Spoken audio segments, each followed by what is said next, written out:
আটা দিয়ে খুবই সহজভাবে ইউনিক একটা পিঠা তৈরি করব। পিঠাটা খেতে খুবই টেস্টি। তো শুরুতে ডো বানাবো।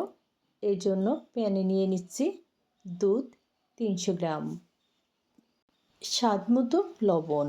দুধটুকু ভালো করে জাল করে নিব। জাল করে নেওয়া হয়ে গেছে। এখন নিয়ে নিচ্ছি আটা। এখানে প্রায় 1.5 কাপ পরিমাণ আটা নিয়ে নিলাম। অনেকে মনে করে যে আটা দিয়ে পিঠা তৈরি করলে পিঠাগুলা ভালোভাবে ভেজে না, শক্ত থাকে ভিতরে। তাদের জন্য কিন্তু আজকের এই পাকুন পিঠাটা।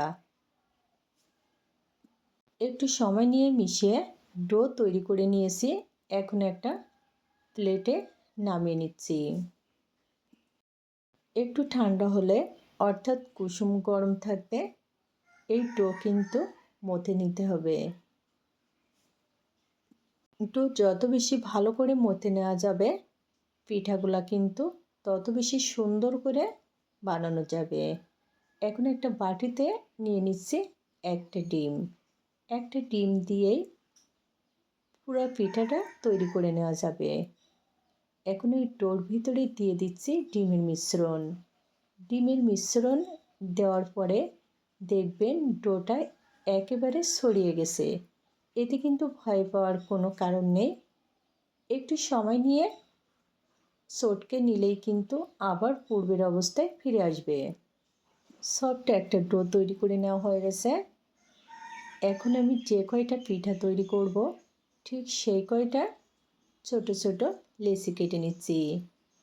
আর এরকম হাতে একটু তেল মাখিয়ে নিতে হবে, তাহলে আর হাতে লেগে যাবে না। আজকের এই পাকুন পিঠাগুলো আমি ফুল বানিয়ে নিব। তবে আপনারা চাইলে কিন্তু পাতা শেপেও বানাতে পারেন। দেখেন, গোল করে প্রথমে বানিয়ে নিয়েছি আর সামান্য তেল লাগিয়ে নিয়েছি।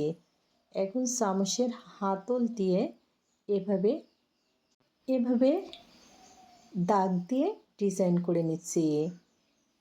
অর্থাৎ এখানে আমি আমার মতো করে পিঠাগুলা ডিজাইন করছি। তবে আপনারা চাইলে কিন্তু আপনাদের মনের মতো করে ডিজাইন করতে পারেন। এই পিঠাগুলা কিন্তু তৈরি করা একেবারে সহজ। একটু ভালো করে দেখলে যে কেউ খুবই সহজে আজকের এই পিঠাগুলা তৈরি করতে পারবে। সিরিঞ্জ দিয়ে আরেকটু ডিজাইন করে নিচ্ছি। তবে আপনাদের কাছে যদি সিরিঞ্জ না থাকে, সেক্ষেত্রে কিন্তু কলম দিয়েও এই ডিজাইনটা করতে পারেন। দেখলেন তো কত সহজে কত সুন্দর একটা ডিজাইনের পিঠা বানিয়ে নিলাম। আর সবগুলো পিঠা একইভাবে বানিয়ে নিয়েছি। এখন পিঠাগুলো ভাজার পালা। আর এর জন্য প্যানে নিয়ে নিচ্ছি পরিমাণ মতো সাদা তেল। তেল গরম করে নিয়ে একে একে পিঠাগুলা দিয়ে দিচ্ছি ভাজার জন্য। চুলার আঁচটা মিডিয়ামে রেখে 2 থেকে 3 বার উল্টে পাল্টে কালারফুল করে ভেজে নিচ্ছি। পিঠাগুলাই কিন্তু খুবই সুন্দর একটা কালার চলে এসেছে, আর সেই সাথে ভালোভাবে ভাজা হয়ে গেছে। তো এখন তেল ছেঁকে তুলে নিচ্ছি। পিঠাগুলো এক সাইডে রেখে এখন প্যানে নিয়ে নিচ্ছি 1 কাপ পরিমাণ পানি, 1 চিমটি লবণ, 150 গ্রাম পরিমাণ চিনি। এখানে যেরকম মিষ্টি খেতে পছন্দ করবেন ঠিক সেরকম চিনির পরিমাণ বাড়িয়ে দিবেন। দারুচিনি আর এলাচ। এলাচ দারুচিনি দিলে কিন্তু খুবই সুন্দর একটা ফ্লেভার আসবে। এখন চিনিটুকু জাল করে নিচ্ছি। জাল করে কিন্তু ঘন করার কোনো দরকার নেই।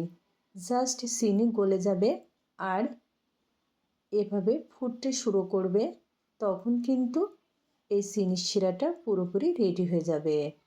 চুলা থেকে নামিয়ে একটু ঠান্ডা করে নিয়ে এখন পিঠাগুলা, ভেজে রাখা পিঠাগুলা এই চিনির শিরার ভিতরে দিয়ে দিচ্ছি। পিঠাগুলো দিয়ে কিন্তু 1 ঘন্টা আধা ঘন্টা ওয়েট করার কোনো দরকার নেই। জাস্ট 10 মিনিট দিয়ে একটা ঢাকনা দিয়ে ঢেকে রাখলেই কিন্তু পিঠাগুলা খাওয়ার জন্য রেডি হয়ে যাবে।